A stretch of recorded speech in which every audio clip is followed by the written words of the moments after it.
Are you tired of a sea of cast on crit, cast on ignite, mana stacking, Archmage, lightning arrow, hail device builds? Those pesky level 52 gloves? Well then, do I have the solution for you. Ladies and gentlemen, I present to you Selfcast Crit Ignite Bloodmage. Now, first things first, do I actually recommend that you play this build?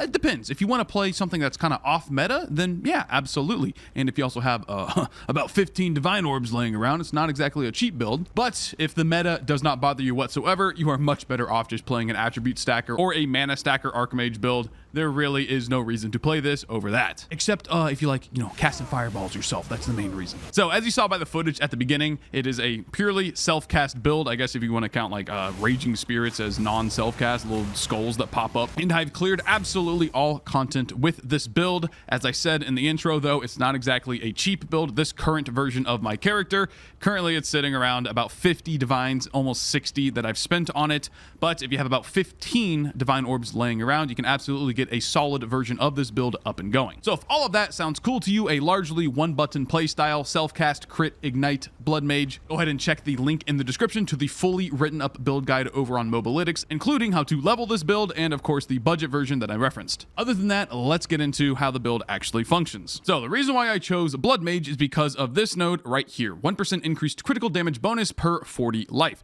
We're currently sitting at 4.5k life, so that's roughly giving us about 125 crit multi, something like that. And we also have this juicy node here, Sun of the Flesh. Base critical hit chance for spells is 15%. Most spells are sitting at about 7 or 8% base crit, so getting 15% basically doubles your overall crit chance. Very powerful. And the reason why I chose Ignite specifically is that here in Path of Exile 2, damage over time actually uses the final hits value, which is much different from Path of Exile 1. Basically, all it means is that whatever damage you deal with your hit, that value is then passed to the damage over time. So we're stacking a bunch of crit and then ailment magnitude to get some giga tier ignites on enemies. Now, in the present state of the game, unfortunately, I think just fire spells in general are kind of undertuned. This also extends over to Ignite as a mechanic. I think Bleed is far more powerful than Ignite. Here's my current character over here in Path of Building, which, yes, Path of Building is now available for Path of Exile 2. If you did not know that, there you go. And you can see that the current Ignite total damage is about 5 million. This is, of course, including like the curse, exposure, shocking the enemy, etc. And don't worry, we have ways to apply all of that stuff consistently, even on pinnacle bosses. Yes.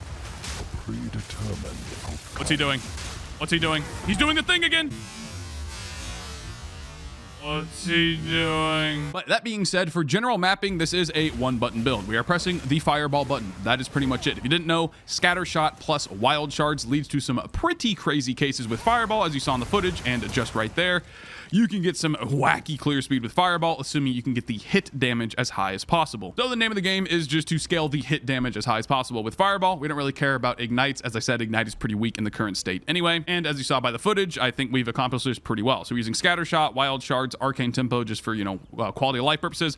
Inspiration support, because if I don't use this, it costs, only 560 maximum life to use this thing. That is way more than 10% of my life pool.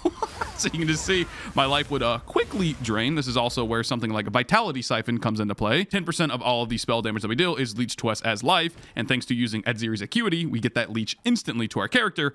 However, just for general mapping, we don't need extra damage from like something like Elemental Focus, for example. So I have Inspiration socketed in here, so we can get that life cost way, way, way down. It's still 336, which is quite heinous in my opinion. I think we need a little bit of a balance pass to the cost of skills, don't you guys say? The last link on Fireball is Fire Penetration, just for the maps that have, increased monster elemental resistance. This will make it so we're clearing at basically the same speed. Then for Flame Blast, we're just looking for giga damage and giga ignites. So considered casting, 40% more damage, conk effect, 40% more damage, Searing Flame, 75% more magnitude of ignite, and we are scaling a bunch of magnitude of ignite with our jewels. Talk about it in 1 second. Eternal Flame, this thing is very, very, very powerful. 100% increased ignite duration. If you have only like, let's say 35% on the tree or 50% even, this is going to net you, minimum like 50% more damage. If you're increasing the duration by a certain amount, you are increasing the amount of time the enemy is ignited, obviously. And finally, I have Fire Mastery, just, +1 level. +1 level is very solid. It's about a 6% damage increase. Flame Wall, this is just for fireball, so we pop that down occasionally in maps against tanky targets. The fireballs fly through the front flame wall, and they get an extra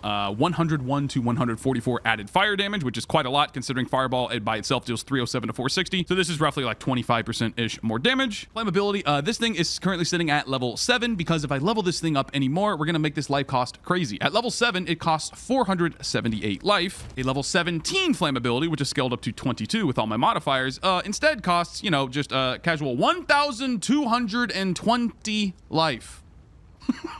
Please, GGG, can we please get some mana cost nerfs? Come on, guys, please. So, yeah, I would love to level up flammability, get a little more damage out of it, but that's just not gonna happen. Then, Raging Spirits. I get a lot of questions about why I'm running Raging Spirits in the first place. It is simply because of this support gem right here, Infernal Legion. As soon as any of the skulls spawn in, they will instantaneously ignite anything around them. And the cool thing about the skulls with Fireball is that where the Fireball projectile explodes or hits an enemy is where these skulls will spawn. So I essentially am always spawning skulls on top of every single enemy. They instantaneously will ignite them, and then we have it linked to fire exposure, which simply says whenever you ignite an enemy, you instantly apply fire exposure. So just by summoning a Raging Spirit with Infernal Legion, it's already igniting things instantaneously. Then we apply fire exposure, and then we scale that fire exposure with strip away. Unfortunately, one of the downsides with applying fire exposure this way is nodes like this, for example, on the passive tree, which say 25% increased fire exposure effect. I think there's another node or two on the tree that also increase your exposure effects.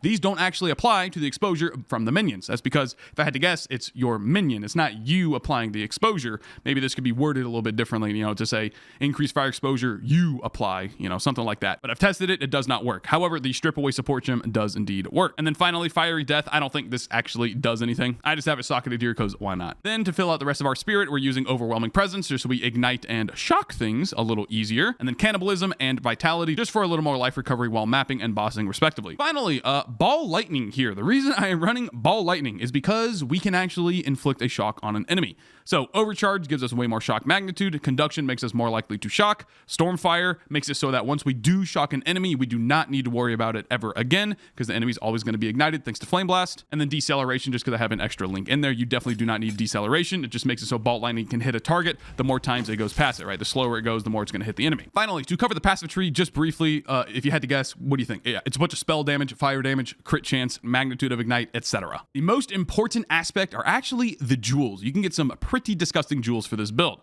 So I am currently sitting at 100% crit chance for all of my spells, and the way that I've done that is just by stacking a bunch of these jewels here, as well as taking crit on the tree from regular nodes, obviously. So something like this is exactly what you're looking for. Double crit chance, the global crit chance, and then the one specifically for spells, and then double magnitude of ailments. In this case, it's going to be applying to the ignite. Pretty much every single rare jewel on my tree has those combination of mods. In this case, I don't need any more crit, so I have one cast speed there. Also, one very cool unique item here in Path of Exile 2 is the Prism of Belief. Now, the price of this jewel can vary wildly depending on the skill that it's applying to. Pretty much every skill in the game can have one of these, and then it rolls from +1 to +3 levels to that given skill. As you can imagine, the meta skills like Lightning Arrow and especially Spark, these can get pretty pricey. However, right now, there are a bunch of +3 to Flame Blast skills, Prism of Belief, on the market for 2 Divine Orbs. Hopefully they don't go up too much after this video, you know, the streamer effect and yada yada, but this thing is extremely powerful. If I open up POB here and I take out Prism of Belief, you can see that it nets me, you know, only a minus 28.8% damage loss. You know, not that big of a deal. Finally, for the gear, there are 2 key pieces and the rest of it is pretty flexible. First is Morior Invictus. You specifically want % increased max life and +10 to all elemental resistances per socketed soul core.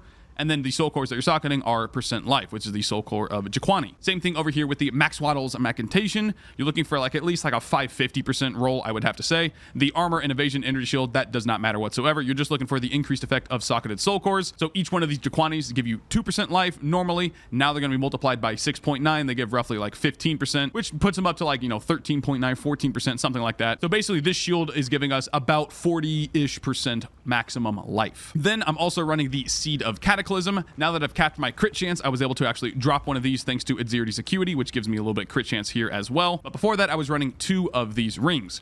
Fun fact, the increased mana cost of skills actually doesn't apply whatsoever. You can see that the Fireball goes from 336 to 336, doesn't change whatsoever. And that is because we are going Blood Magic. So the mana cost is just completely non-existent. So for a budget build, and yes, I mean budget build, I recommend that you simply pick up a Max Waddle's Macantation, at least a 550% roll, and then a Warrior Invictus with percent life and all res. Both of these should be anywhere from like 7 to 10 divines each. I think I got my shield for 9, and I got my body armor for 7, and then a pretty decently rolled Seed of Cataclysm probably nets you like 70 to 80 exalts, so you're getting 2 of those, and then the rest of your gear you can probably get decent pieces for 3 divines total. So maybe it's more like a 20 divine budget to get up and going. I don't know, bro. Like I said, I don't recommend you play this build unless you have a little bit of money sitting around, and if you do have a little bit of money sitting around, you might as well play an attribute stacker or something instead, right? This is just for you off meta boys out there. But other than that, it's basically just life, resistances, cast speed, rarity, all the usual good stats. Also, I highly recommend that you save up for a decent wand. This is a very good wand. I think I bought this for 20 divine orbs, but if you can find a wand with just percent fire damage